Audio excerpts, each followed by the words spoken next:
Calorosas saudações, e Daniela Roy pode ter participado nos morangos com açúcar, mas com estas declarações deixou muita gente de esquerda com um sabor bem azedo. Quem não fica azedo sou eu quando vejo que vocês colocaram um like neste vídeo e subscreveram o canal, é verdade, meus caros. Portanto, metam o like e subscrevam o canal para chegarmos aos 100 mil subscritores e partilhem também nas vossas redes sociais, grupos de WhatsApp, Telegram, enfim, onde quiserem, e relembre que podem utilizar o código SOUSA10 na Prozis para 10% de desconto. É só irem ao segundo link da descrição.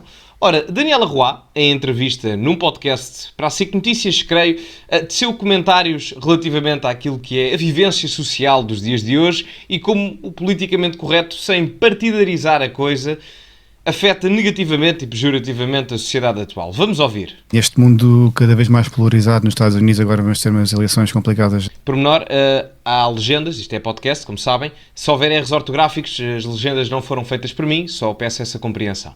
Não quero falar sobre política, mas podemos falar só sobre se isto ou não, se há ou não uma preocupação tua. Achas que isso vai ser um fator que vai influenciar as tuas decisões no futuro? Eu vou-te dizer o que é que me faz mais confusão. Antigamente, isto não é específico nem aos Estados Unidos, nem a Portugal, é para todo o mundo. Há 2 décadas atrás, há 20 anos mais ou menos, nós podíamos ter ideais diferentes e prioridades diferentes de vida, políticas, religiosas, o que quer que seja, mas vivíamos todos em paz uns com os outros. Ou seja, tu votaste naquele, ai que engraçado, eu votei no outro, bom, paciência, e a vida continua. Sabe o que é mais engraçado? É que nós hoje, curiosamente, o Pedro Balsemão começa a perguntar na questão da polarização. E a Daniela Roy responde com isto. E fala na questão de há 20 anos atrás. E hoje em dia nós ouvimos muito mediaticamente que estamos num período muito polarizado, onde não há consensos, etc, etc. E é curioso que ela diga há 20 anos atrás, e é curioso estarmos a ouvir a Daniela Roy, porque a Daniela Roy vive, como sabem, nos Estados Unidos, trabalha lá, e foi curiosamente nos Estados Unidos onde nós tivemos uma das eleições mais renhidas da história, no ano 2000, entre o George W. Bush e o Al Gore, do Partido Democrata. Acabou por ganhar o George W. Bush, mas a diferença foi mínima, foi poucos milhares de votos, o que no universo de 300 milhões de pessoas nos Estados Unidos é pouquíssimo. Aliás, até houve recontagens e afins em determinados estados, se não estou em erro. E é curioso porque a liberdade de expressão que havia, a liberdade civil, a liberdade de opinião, sem repercussão alheia a nível do nosso local de trabalho, amizades, família, etc., era muito mais pequena ou praticamente inexistente, essas consequências negativas, há 20 anos, com eleições problemáticas, entre aspas, mas muito renhidas entre democratas à esquerda e republicanos à direita, do que hoje. Portanto, a polarização não é uma coisa de agora, 2024, 2020, 2021, não. A polarização sempre existiu. O que não existe hoje em dia é respeito pela existência e compreensão da existência da polarização. E acho que o exemplo que a Daniela Roy aqui dá é muito bom, é elucidativo nesse aspecto. Hoje em dia, nós pomos as pessoas em caixas de tal forma que se tu votaste naquele, eu não consigo sequer falar mais contigo, porque quer dizer que tu és isto e que és aquilo, eu não te quero ter ao pé de mim na minha vida. Só este pormenor aqui, eu vejo isto muito a acontecer da esquerda para a direita, mas eu começo a ver de alguma direita, não toda, não é? Mas algumas pessoas de direita a fazerem isto à esquerda. Parece-me uma reação natural daquilo que aconteceu agora nos últimos anos, do politicamente incorreto e do politicamente correto, peço desculpa, e desta visão pós-modernista social no Ocidente, e a direita contra-resposta, não é? Contra-ataca. Mas a verdade é que não me parece ser a melhor solução e as coisas não se vão resolver assim. Claro que isto é uma crítica muito mais direcionada para a visão pós-moderna, mais conectada à esquerda, mas infelizmente, tendo em conta a intolerância que a maior parte da direita sofreu ao longo dos últimos anos, começa a haver também intolerância da direita para a esquerda e isso não é benéfico. Ou seja, já nem se pode ter uma conversa racional, porque essa polaridade significa que não há pessoas moderadas já, e mesmo que haja, imagina que eu diga assim, eu deste lado gosto destas ideias, eu do outro lado gosto destas ideias, mas se eu digo qualquer uma delas em voz alta, o lado oposto vai-me dizer que eu pertenço ao outro lado, mas para já ninguém tem direito de me dizer onde é que eu pertenço. Segundo, não é nada disso, porque eu acho que há boas ideias tanto de um lado como do outro, e o problema é que ninguém consegue aceitar isso, ou pertences ao azul ou pertences ao vermelho? O que ela diz aqui é curioso. Não sei se os exemplos que ela dá aqui são caracterizados por causa dos partidos políticos nos Estados Unidos, mas os republicanos são vermelhos e os democratas são azuis. Mas é giro, porque essa falta de compreensão, essa falta de bom senso é cada vez mais visível. E ela toca aqui num aspecto léxico importante, que é a palavra moderado. E o ser moderado não significa particularmente ser compreensivo, não é? Porque uma pessoa pode ser moderada na aplicabilidade de censura, mas não deixa de querer censura, portanto logo não é democrática, não é? Portanto, a palavra moderado nem sempre tem a virtude que nós achamos que tem. Contudo, eu percebo o que é que ela está a dizer. Ela está a dizer que devemos ter compreensão pela opinião alheia e não estigmatizar e tornar dicotómica a discussão política, ou seja, tornar a discussão política numa coisa de isto, ou é a esquerda ou é a direita. Não, é muito mais complexo do que isso. E eu às vezes, enfim, para me delinear a mim próprio do meu exemplo, porque, enfim, acho que me conheço minimamente bem, eu não gosto de me colocar ideologicamente numa caixa e eu acho que ninguém o deveria fazer. Obviamente que temos mais similitude com determinados parâmetros ideológicos ou determinados partidos políticos, faz parte. Agora, se nós dizemos que somos 100% aquilo, significa que nos anulamos 100% a nós. Portanto, nós, enquanto entidade individual, somos zero e a entidade extrapessoal, além de mim próprio, vale tudo aquilo que eu não sou. E isso é péssimo, porque estamos a anular aquilo que de mais belo, entre aspas, tem a condição humana, que é a complexidade de pensamento, não é? Portanto, enfim. Eu digo estas cores aleatoriamente, por acaso são as cores dos Estados Unidos dos dois partidos políticos. Vá, o amarelo ou o verde. Ou é um ou é o outro.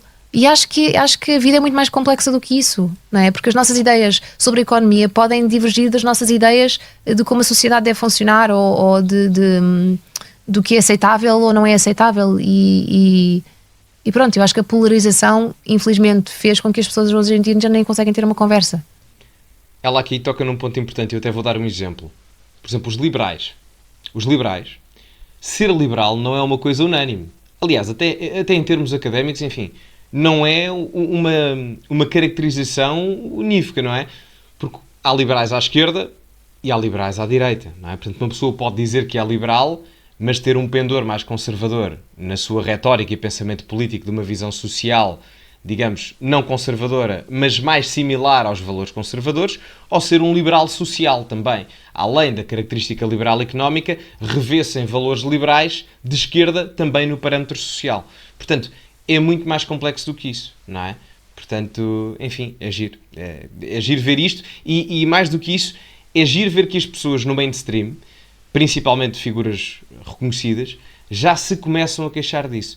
Eu há uns meses atrás, para quem tiver curiosidade, eu até posso deixar aqui o vídeo, coloquei uma react assim dentro deste género, a palavras do Bruno Nogueira, que eu mais ou menos ao encontro daquilo que a Daniela Roy está a dizer. E o Bruno Nogueira não deve muito a ser de direita, claramente, não é? Mas isso é indiferente para a discussão, porque o que importa aqui não é a discussão dicotómica de esquerda ou direita, independentemente do título do vídeo, não é? O que importa aqui é perceber-se que a discussão não está a ser promovida. Ou seja, nós não temos o incentivo à discórdia, porque vivemos quase num echo chamber, numa bolha, em que se há uma pequena discórdia, enfim, é um problema dos diabos. E isso depois repercute-se não só a nível das redes sociais, mas para as instituições políticas, democráticas ou até autoritárias, não é? Enfim, dependendo da caracterização. Sem se zangarem ou sem acharem que outra pessoa não deve fazer parte da sua vida. E achas que vamos conseguir voltar a essa fase de haver diálogo? Estás a perguntar a uma mulher com 40 anos que está a viver o mesmo mundo que tu, portanto não faço ideia.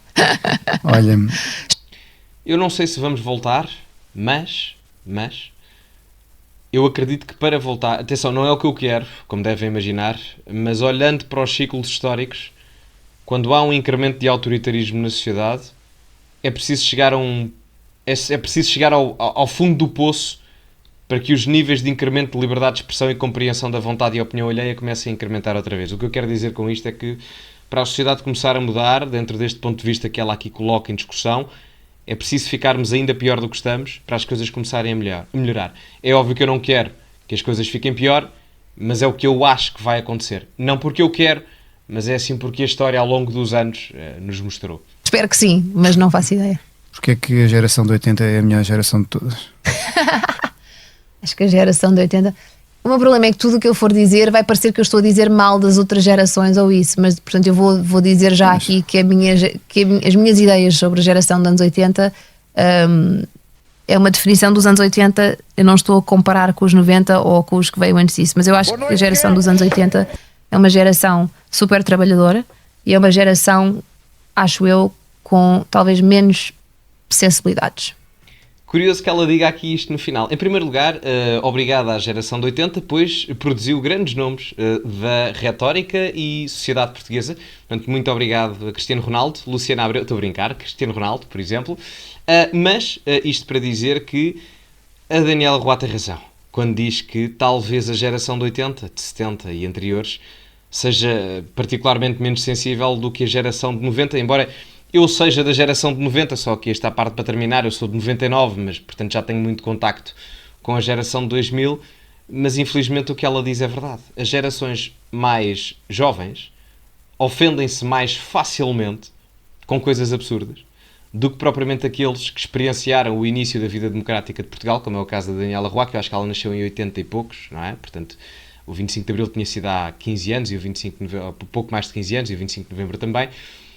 E muito mais do que os mais velhos, os nossos avós e etc., que apesar de terem vivido num regime ditatorial, eu até acho que julgam em menor quantidade do que se julga hoje em dia, a opinião alheia, não é? E acabo por concordar. Olha, mais uma vez obrigado por teres vindo à geração 80. Este episódio teve sonoplastia de João Martins, produção de Mariana Oca Ferreira e fotografia de Matilde. Ok, e portanto termina aqui, exatamente. Bom, meus amigos, este foi o vídeo, achei interessante o comentário, concordo em grande parte com ele e achei por bem partilhar convosco a minha opinião. E agora partilhem vocês comigo, não é? Portanto é sempre importante, comentem o que acham aí em baixo nos comentários, metam like no vídeo, que ajuda bastante. Relembro que estamos muito perto dos 100 mil subscritores, portanto subscrevam o canal, que ajuda bastante, e partilhem também o vídeo se acharem por bem, ajuda imenso nas vossas redes sociais e grupos de WhatsApp, essas coisas. Ficamos por aqui, muito obrigado a todos e, como é habitual, acima de tudo, cultivem-se e até à próxima.